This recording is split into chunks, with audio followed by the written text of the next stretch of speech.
Ce matin, je dis c'est un peu particulier ce message, mais je vais me laisser aller. Je parlais la dernière fois au Luxembourg sur la sagesse, sur Salomon, le roi Salomon. Un jour, Dieu va dire au roi Salomon, demande ce que tu veux, et je te l'accorderai. Ce matin, si Dieu nous dit, demande ce que tu veux, est-ce que vous avez une demande précise à faire à Dieu? Demande ce que tu veux, je te l'accorderai. Dans votre cœur. On va prendre quelques secondes. Voilà, Dieu nous dit ce matin, demande ce que tu veux, je te l'accorderai. À savoir que lorsque nous demandons quelque chose à Dieu, la Bible nous dit de prier selon sa volonté. C'est sûr que si vous priez tous pour gagner le loto, qu'est-ce que vous allez faire après avec l'argent? Vous allez avoir des problèmes. Si ben vous allez voir qu'on peut avoir des problèmes avec l'argent. Si tout le monde gagne, il ne restera pas grand-chose. Amen. Alors, qui est Salomon? Qui est Salomon? Alors, nous allons lire un passage du livre de l'Ecclésiaste. L'Ecclésiaste, donc c'est Salomon qui a écrit ce livre. L'Ecclésiaste veut dire celui qui s'adresse à une assemblée. Voilà, quand vous lisez le livre de l'Ecclésiaste, vous pensez à cela. Ça veut dire celui qui s'adresse à une assemblée. Très rapidement, je reprends quelques points et après je vais bifurquer un petit peu. Donc, Salomon a écrit 3 livres. Dans sa jeunesse, il a écrit le Cantique des Cantiques. J'invite à tous les amoureux à lire. On est tous amoureux d'ailleurs, à lire ce livre. Les Proverbes vers le milieu de sa vie. Et quelque temps avant sa mort, ce livre de l'Ecclésiaste. Alors, Salomon va dire un jour à Dieu, accorde, va faire cette prière, et c'est à ce moment-là que Dieu va lui dire, demande-moi ce que tu veux, accorde à ton serviteur un cœur intelligent pour juger ton peuple, pour discerner le bien du mal. Cette prière a plu à Dieu. Est-ce que dans la prière que vous avez levée ce matin, ça faisait partie? Accorde-moi un cœur intelligent, accorde-moi un cœur sage. Et la Bible dit que cette prière plut à Dieu. Ça, c'est des prières qui plaisent à Dieu. De vouloir lui ressembler, d'avoir son intelligence, sa sagesse. Alors, qu'est-ce que la sagesse? La sagesse, c'est une qualité de quelqu'un qui fait preuve d'un jugement droit, voire averti dans ses décisions, ses actions. La sagesse consiste à se conformer à la volonté de Dieu et à ne pas se faire des plans qui peuvent venir à la traverse des siens. Maintenant, je voudrais un tout petit peu parler de la sagesse, et en disant cela, en parlant de la sagesse, croyez-moi, je suis le premier à demander à Dieu de la sagesse. Je me mets loin au-dessus du lot, mais je me mets vraiment parmi ceux qui ont vraiment besoin de découvrir la sagesse de Dieu et qui prient dans ce sens. Alors, ce matin, je vais me laisser aller en voyant certaines situations dans la vie des uns, des autres, personnes que nous connaissons. On a des réflexions qui viennent tout naturellement. On se dit, mais est-ce qu'ils ont réussi leur vie? Si par exemple nous devions mourir demain, on repousse toujours cette réalité-là, mais est-ce que nous pouvons dire, j'ai réussi ma vie, j'ai profité de ma vie, ou nous allons dire, j'ai galéré toute ma vie, quelle vie de misère? Quel constat? Quelqu'un disait, est-ce que tu penses le jour de tes obsèques, le monde qu'il y aura? À ceci tu reconnaîtras l'amitié que tu avais envers les uns et les autres. Je dis cela, ce matin je veux éveiller plusieurs choses en nous. Salomon, qui a été l'homme le plus sage de la terre, le plus intelligent, va mal terminer sa vie.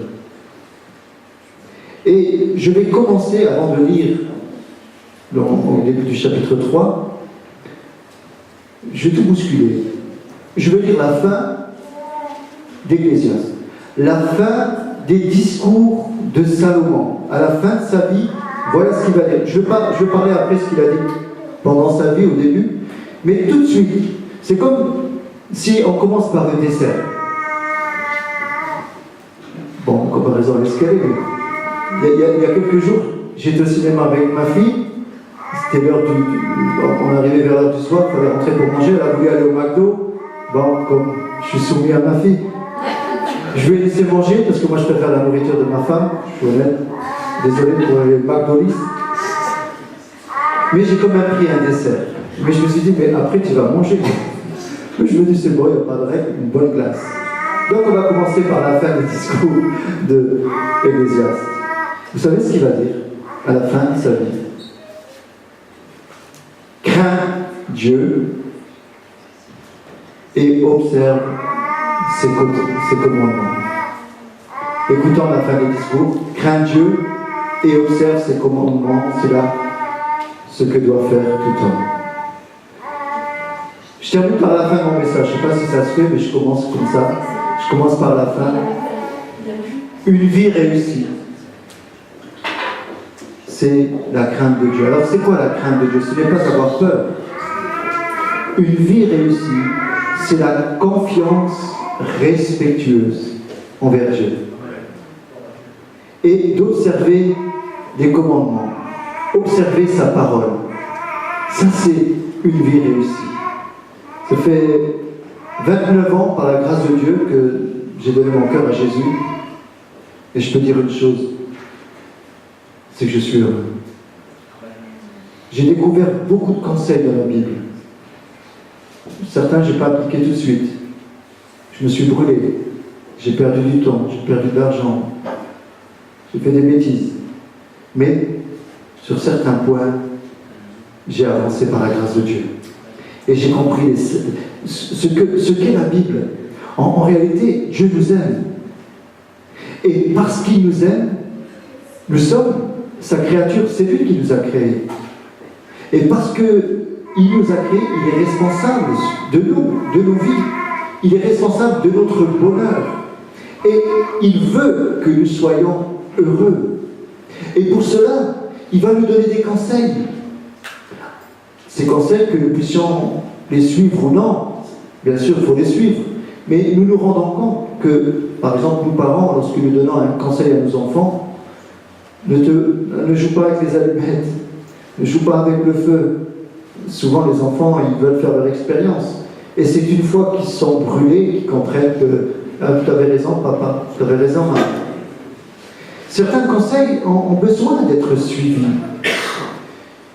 Et les conseils de la parole de Dieu ne sont pas là comme un policier qui veut nous effrayer, nous enfermer. C'est simplement des conseils d'amour. Des fois, nous aimons écouter des conseils. Par exemple, si je vais au Luxembourg, par exemple, je prends cette autoroute, la 31. Il y a des bouchons.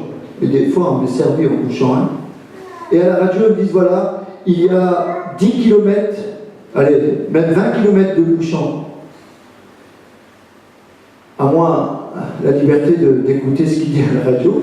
Maintenant, si je dis, bon, moi je veux quand même aller par l'autoroute, ben je vais par l'autoroute. Mais je vais me taper 2-3 heures de bouchon. Parce que je n'ai pas écouté le conseil. Est-ce que celui de la radio a fait ça pour m'embêter? Non. Et tout au long de la Bible, nous voyons des conseils qui sont là pour nous aider justement à traverser les épreuves de la vie et à recevoir. Je me suis réjoui, et je reviens 2 minutes là-dessus. Hier, nous avons eu une belle cérémonie. Angélique et Jean-Marc. Ça n'a pas été évident pour moi parce que bon, c'est des personnes des îles, et il y avait beaucoup de visages qui étaient très fermés. Et j'avais du mal à positionner dans le message. Et ensuite, à l'apéritif, je parlais avec toutes ces personnes, mais tous les masques sont tombés, ils ont tous été, la plupart ont été touchés, ont remercié, ont vraiment apprécié la parole de Dieu, apprécié les musiciens. Et je me suis dit, mais c'est beau de voir ça. La famille, qui la plupart ne venaient pas à l'église, ont apprécié la démarche d'Angélique et de Jean-Marc, et vraiment, ils étaient heureux pour eux. Et d'ailleurs, le papa et la maman de la mariée qui sont catholiques, ont voulu à tout prix me voir et donc on va se voir dans la semaine avant qu'ils rentrent à la réunion, justement pour parler de la foi. J'ai dit merci Seigneur, parce qu'ils ont découvert qu'au milieu de nous, on vit quelque chose de vrai, on vit quelque chose de profond. Alors je vous demande de prier pour les prochaines unions qui sont au milieu de nous. Il y a Steven, le 26 août, avec Amanda, Mélinda, avec Mélinda, que je dois rencontrer bientôt. Mélinda.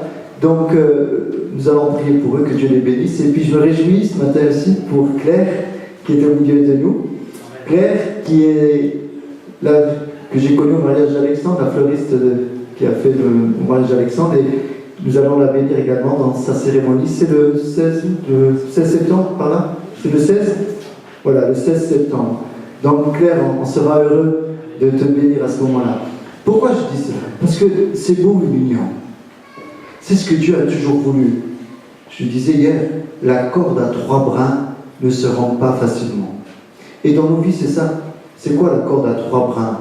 Je disais que lorsque vous voyez ces grosses cordes, il y a les 2 brins extérieurs qui sont entrelacés avec le brin central. Et ce brin central, c'est Dieu et le couple. C'est les 2 brins extérieurs qui cachent le brin central. Mais Dieu est au milieu d'une famille. Et lorsque Dieu est au milieu d'une famille, nous sommes heureux. Lorsqu'il y a la paix, quand je parle de la paix, qu'est-ce que ça évoque pour vous? La paix. Vous savez, des personnes qui vivent dans des contextes difficiles, vous leur parlez de la paix, ils ont une autre connotation de ce mot. Je veux dire, quelques proverbes. Quelques proverbes. Proverbe 17.1 nous dit ceci. Ces proverbes-là, ces versets, dès le début de ma conversion, je m'y suis attaché. Je les ai notés dans ma première Bible. J'étais même à l'armée à l'époque avec, et je les lisais presque tous les jours. Et c'est des versets qui m'ont accompagné tout au long de ma vie, qui continuent à m'accompagner. Mieux vaut un morceau de pain sec avec la paix qu'une maison pleine de viande avec des querelles. N'est-ce pas? Est-ce que vous êtes d'accord avec ce verset? Bon, on aura aussi la viande de barbecue tout à l'heure. Un autre proverbe, Proverbe 15, verset 17. Mieux vaut peu avec la crainte de l'Éternel qu'un grand trésor avec le trouble. Mieux vaut de l'herbe pour nourriture, là où règne l'amour, qu'un bœuf engraissé si la haine est là. Mieux vaut de l'herbe pour nourriture. Vous savez, on peut vivre d'amour et d'eau fraîche, et même d'herbe. Ce sont la bonne herbe, hein? C'est vrai? Il y en a, pour eux, l'amour, c'est de fumer d'autres herbes. Ils ont mal interprété ce passage. Ce passage parle de l'herbe. Il y en a qui ont mal compris ça, donc ils sont tournés vers d'autres herbes. Mais désolé pour eux. Mieux vaut de l'herbe pour nourriture s'il y a l'amour. Mais la vie est simple en réalité. Un autre proverbe. Celui qui aime l'argent n'est pas rassasié par l'argent. Et celui qui aime les richesses n'en profite pas. C'est là, encore là, une vanité. C'est Salomon, un des hommes les plus riches de la terre, qui va dire cela. Il avait tout. Un homme d'expérience, je crois que c'est bien d'écouter les personnes qui ont de l'expérience, qui ont de la sagesse. Voilà ce que Salomon va dire. Salomon a été l'homme le plus sage, le plus intelligent de la terre. Il nous a laissé des conseils, des proverbes, comme je le disais. Et malheureusement, à la fin de sa vie, il s'est laissé entraîner. Il avait 1000 femmes, 300 femmes et 700 concubines. C'est beaucoup, hein, ça m'occupait. J'avais une. Je ne sais pas ceux qui ont plusieurs femmes, mais moi j'en ai qu'une. Moi, une et demie avec ma fille, bon, pas tout à fait ma femme, mais deux fois, j'ai l'impression que c'est ma femme. Faut gérer, hein. Mais 1000 femmes, chérie, tu me tueras point. Un peu de menace. 1000 femmes. Et malheureusement, ces femmes-là l'ont entraîné vers d'autres dieux. Et à la fin de sa vie, il va se rendre compte, qu'il a tout perdu, qu'il est passé à côté. On va lire, donc je disais, avant de lire, je fais tout à l'envers, hein, c'est volontaire. Salomon a connu la richesse, le pouvoir, l'honneur, la célébrité, les plaisirs sensuels, tout en grande abondance. Et pourtant, il va se rendre compte que ces choses ne sont pas les plus importantes. Il va se rendre compte que tout ce qui est matériel, le matérialisme, les désirs, ce n'est pas ce qui va combler sa vie, combler son cœur. Moi, je crois qu'il y a un temps pour toute chose dans nos vies. Et on va lire Ecclésiaste 3. Il y a un temps pour toute chose. Un temps pour naître et un temps pour mourir. Un temps pour planter et un temps pour arracher ce qui a été planté. Un temps pour tuer et un temps pour guérir. Un temps pour abattre et un temps pour bâtir. Un temps pour pleurer et un temps pour rire. Un temps pour se lamenter et un temps pour danser. Un temps pour lancer des pierres et un temps pour ramasser des pierres. Un temps pour embrasser et un temps pour s'éloigner des embrassements. Un temps pour chercher et un temps pour perdre. Un temps pour garder et un temps pour jeter. Un temps pour déchirer et un temps pour coudre. Un temps pour se taire et un temps pour parler. Un temps pour aimer et un temps pour haïr.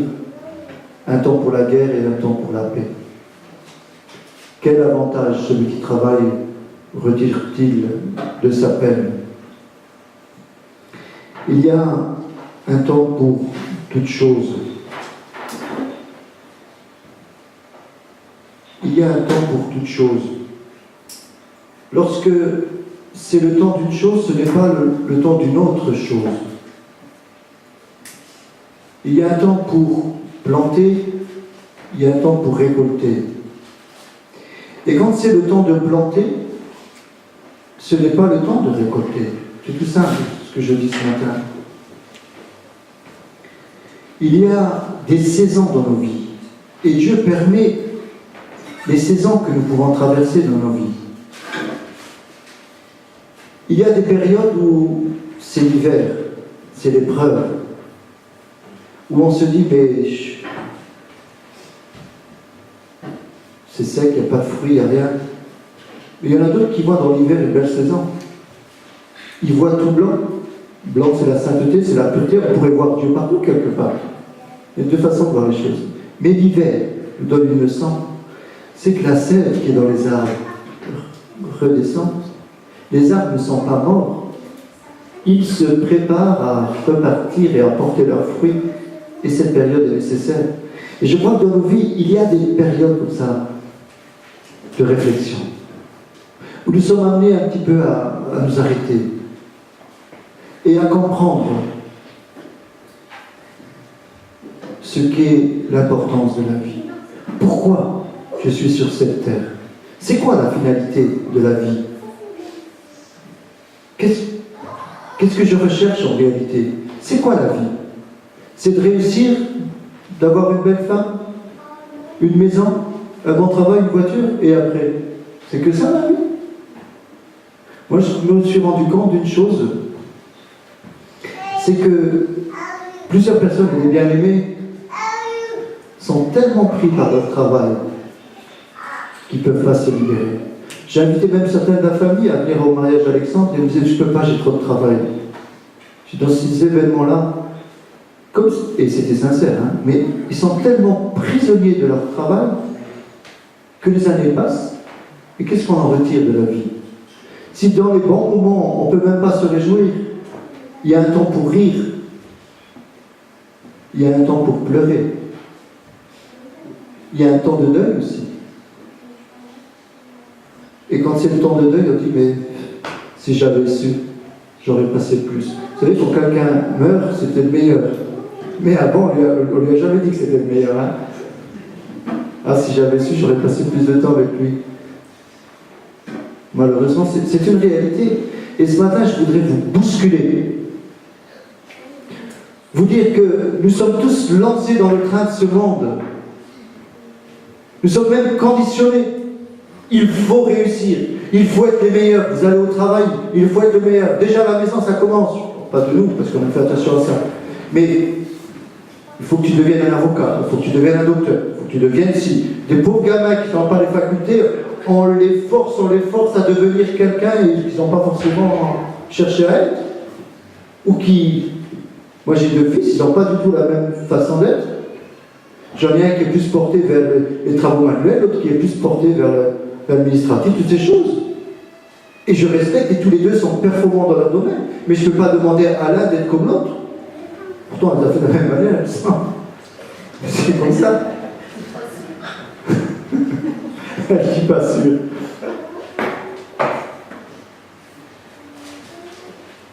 Ce matin, que plusieurs réflexions naissent en nous. C'est quoi la vie? Je suis jeune pour parler de ça. En fait, je devrais avoir les cheveux gris, mais tant pis, je vous dis, je fais les choses à l'envers. C'est quoi la vie? Pourquoi je suis sur cette terre? Quel est l'objectif de ma vie? Les jeunes là. Salomon va dire aux jeunes, profite de ta jeunesse. Sois heureux avec la femme que tu aimes. Vas-y, éclate-toi. Mais sache que pour tout cela, Dieu t'appellera en jugement.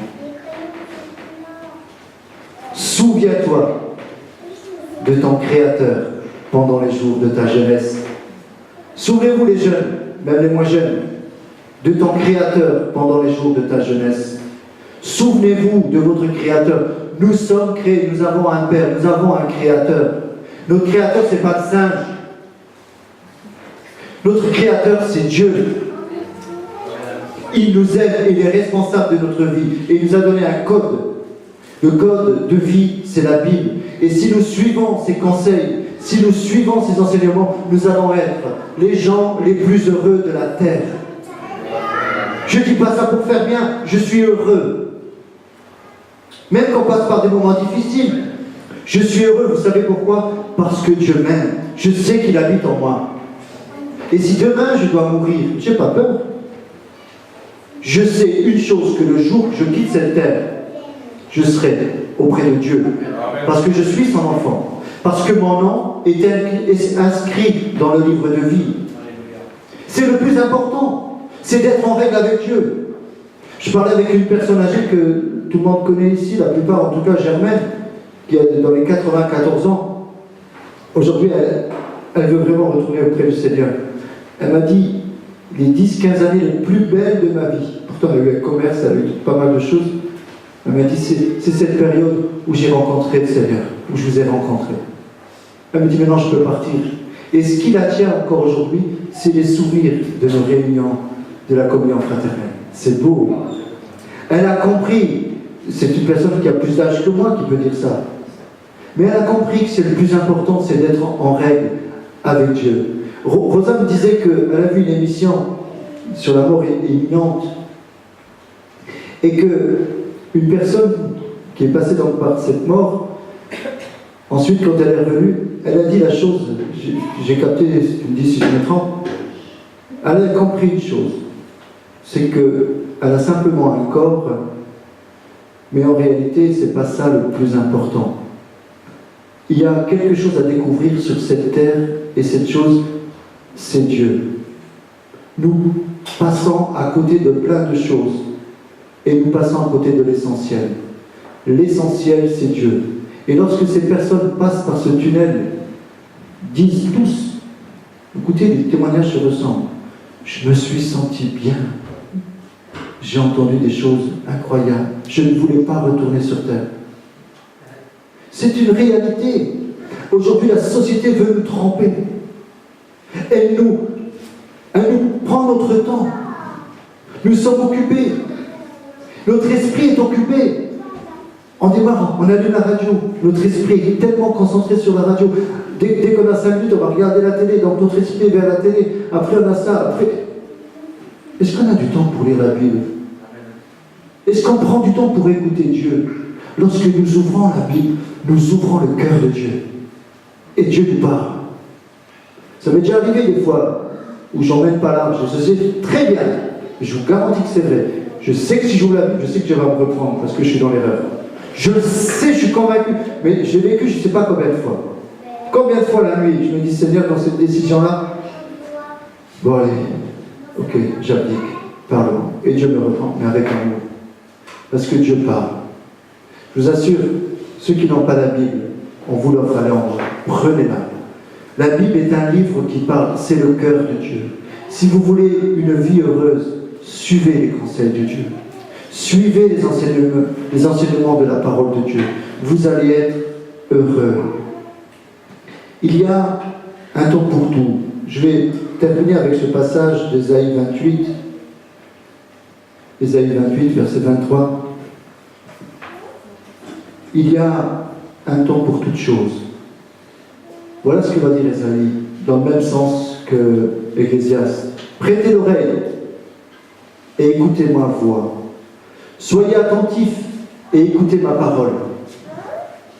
Celui qui laboure pour semer, laboure-t-il toujours? Ouvre-t-il et brise-t-il toujours son terrain? N'est-ce pas, après avoir aplani la surface, qu'il répand de la miel et celle du cumin, qu'il met le froment par rangée, l'orge à une place marquée et l'épeautre sur les bords. Son Dieu lui a enseigné la marche à suivre et lui a donné ses instructions. On ne foule pas la miel avec le traîneau et la roue du chariot ne passe pas sur le cumin. Mais on bat la miel avec le bâton et le cumin avec la verge. On bat le blé, mais on ne le bat pas toujours. On y pousse la roue du chariot et les chevaux, mais on ne l'écrase pas. Cela aussi vient de l'Éternel, des armées admirables, et son conseil est grand, et sa sagesse. Amen.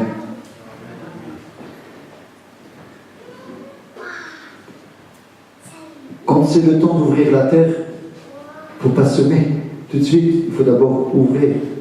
Quand c'est le temps de labourer, quand c'est le temps de récolter, Dieu est un Dieu d'ordre. Dieu est aussi un Dieu de discipline. Et c'est important de comprendre que nous avons un Dieu de discipline, un Dieu d'ordre. Et souvent, ça m'est arrivé surtout au début de ma conversion, sous prétexte de la foi, on fait des fois un peu n'importe quoi. On demande un peu n'importe quoi. On se lance des fois dans des choix qui sont un peu douteux. On dit oui, mais moi j'ai la foi. On est prêt à attaquer les montagnes et oui, parce que j'ai la foi. Alors on va prendre quelques versets de la Bible et en disant oui, j'ai la foi, je vais y aller, rien n'est impossible à Dieu. Oui, ok, rien n'est impossible à Dieu. Mais Dieu t'a donné un cerveau. On a aussi l'intelligence dans la foi. C'est pas parce qu'on a la foi qu'on peut faire n'importe quoi. Il y a aussi le bon sens. Nous avons lu. Déjà, il faut écouter sa voix, comme disait Mario tout à l'heure. Il met le froment par rangée. L'orge a une place marquée. L'épeautre sur les bords. Son Dieu lui a enseigné la marche à suivre. Dieu a une marche à suivre pour ta vie. Jeune homme, qui que tu sois, jeune fille, qui que vous soyez ce matin, notre Dieu vous enseigne une marche à suivre. Est-ce que vous voulez suivre la voie de Dieu? Je parle à vos cœurs ce matin. Il y a un temps pour vous. Il y a un temps pour vous consacrer.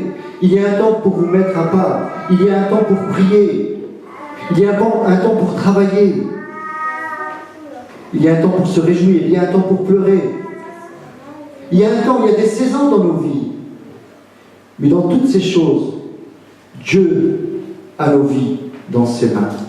Et lorsque nous devenons dociles dans ses mains, il va pouvoir travailler avec nous, comme l'argile entre les mains du potier. Au départ, c'est une grosse pâte d'argile, de la terre glaise, un gros bloc. Le potier sait très bien ce qu'il va en faire. S'il veut faire un vase comme celui-ci, dans sa tête, il a déjà l'idée du vase. Mais c'est un bloc. Mais ceux qui viennent voir le potier, disent, mais qu'est-ce qu'il va faire avec ce bloc-là? Le potier dit, mais moi je sais ce que je vais faire. Je vais faire un beau vase d'argile. C'est ce que Dieu veut faire. Au départ, nous venons à lui comme nous sommes. Et Dieu voit, parce que nous sommes tous créés en Jésus-Christ, pour des œuvres que Dieu a préparées d'avance. Et chacune de nos vies sont précises. Tout est écrit. Il y a des choses précises pour l'un, pour l'autre. Et au départ, nous sommes de la même pâte, de la même terre. D'ailleurs, nous sommes créés de la poussière. Et donc, le potier va prendre cette masse d'argile, il va la mettre sur son tour. Et ça va tourner. Ça tourne pas rond, mais pas un gros bloc. C'est pas bon. Et là, il va prendre les scarpelles. Et il va le mettre. Et là, hop, il y a une espèce de forme qui commence à venir. Regardez le reportage sur l'argile, c'est magnifique. Et à un moment, une fois qu'il a donné plus ou moins la forme, il donne un coup à l'intérieur. Et là, on voit le vase qui se forme à l'intérieur. C'est beau. Et je crois que ce qui est important de comprendre, c'est que Dieu veut faire pas seulement l'extérieur de nos vies, embellir la joie sur notre visage, la beauté, mais de l'intérieur. Il veut travailler. Et vous savez comment il travaille? Par ses proverbes, par ses conseils, par sa sagesse. Il va nous enrichir. Et il va nous dire que, et ça j'aime beaucoup, lorsqu'il met son amour, sa bonté en nous, le charme d'un homme, c'est sa bonté. Voilà le charme d'un homme, le charme d'une femme, c'est sa bonté. Vous voyez, les valeurs de Dieu ne sont pas les valeurs des hommes. Dieu est ce potier, et ce matin, où que nous soyons, il veut nous amener à quelque chose de beau. Dieu nous aime. Dieu nous aide, même si nous passons par des moments difficiles, ce n'est pas de la faute de Dieu. Souvent, le fait de prendre une mauvaise direction, Dieu n'y est pour rien. Ensuite, on a les conséquences de ces choix que nous avons faits. Mais Dieu nous aime et il nous remet quand même. Et il nous aide quand même. Même si nous nous sommes trompés. Même si nous nous sommes laissés. Dieu n'est pas là pour nous juger, pour nous condamner. Dieu nous accueille. Mon enfant, tu t'es trompé, mais je t'aime quand même. Allez bien, je vais penser tes blessures, mais repens-toi. Fais attention. Ne va pas par la tête. Tu t'es rendu compte, tu t'es fait mal. C'est important de comprendre que Dieu nous pardonne si nous nous sommes trompés, mais nous avons besoin de nous repentir. C'est-à-dire de reconnaître que nous nous sommes trompés, changer notre façon de penser. C'est important de changer de voie. Si j'allais dans cette direction-là et je me suis fait du mal, maintenant je vais prendre une autre direction. Et là, je vais me faire du bien. Amen. Amen. Dieu est capable de faire avec nous tout ce qu'il veut. Et tout ce qu'il a prévu, il va le faire, parce qu'il nous aime. Suivant ses commandements. Voilà la fin des discours de Salomon. Je terminerai sur ces paroles. Crains Dieu et observe ses commandements. observe ce qu'il a écrit, lisez la Bible. Aujourd'hui, on peut l'avoir sur Internet, on peut l'avoir en application facilement. Lisez la Bible, c'est de la bonne lecture, c'est de la bonne nourriture. L'homme ne vivra pas de pain seulement, mais de toute parole qui sort de la bouche de Dieu. Et ce qui sort de la bouche de Dieu est bon pour nous. C'est des paroles créatrices. Dieu est merveilleux. Amen. On va prier.